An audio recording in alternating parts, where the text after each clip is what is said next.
So we could ensure they are owned by root with change ownership command. So we could type sudo change own root root for the etc sudoers.d backup admins. We'll do the same for the db admins and web admins. Let's clear the screen and rerun this check with sudo check command. Sudo with sudo -c. And for sure we get this error again because I forgot that we should correct the permissions itself. So we've ensured they are owned by root, but we forgot to run sudo chmod command. And that should be 0440 as it's mentioned here for the etc sudoers.d backup admins group. And I made a typo here. Let's correct it. Backup admins. And we'll need to do this for db admins and web admins. Now let's rerun the previous command once more with sudo -c. Now no errors, parsed, okay. Now let's test role-based access controls. Let's test our role-based configurations to ensure they work as intended. Let's change user with sudo su-web user. And we've got 1, 2, 3 for web user. Okay, no password asked. So let's run sudo-l and we can check the permissions we can run.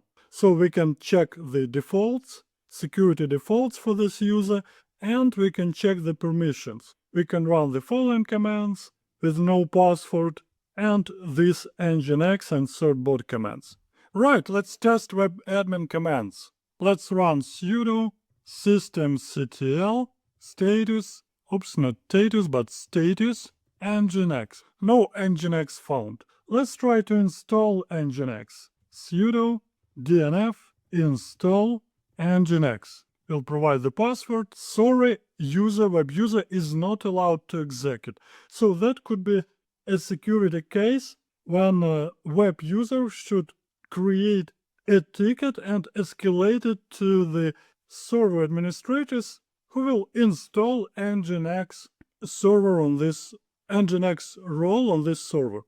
Okay, let's say they've escalated and server admin installs nginx server with sudo dnf install nginx, yes, and then closes the ticket and with the resolution that nginx has been installed. Let's change back to web user interface and try to rerun this sudo systemctl status nginx. Now they can check the systemctl status successfully, but they cannot install nginx, right?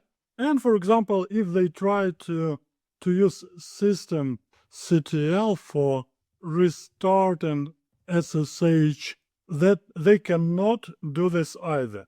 Now let's exit the session and test database commands, database administrator role-based commands. So we'll sudo su-dbuser.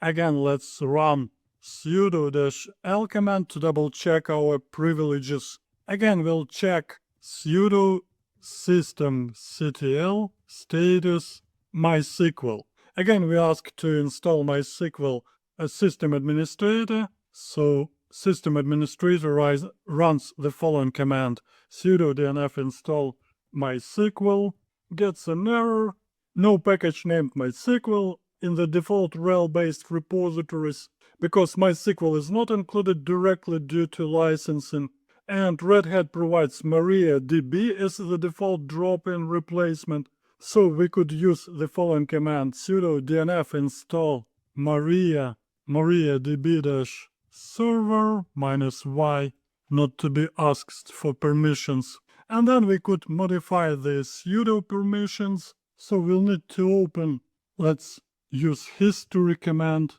and run command number 38. Here we'll need to modify this asterisk MySQL, we'll change it to MariaDB, save the changes, and try to run it as DB user. So again, we'll rerun the previous command, sudo systemctl status MariaDB. And they can check the status. We'll press Q to exit the status and try to run one more command. For instance, sudo systemctl restart sshd.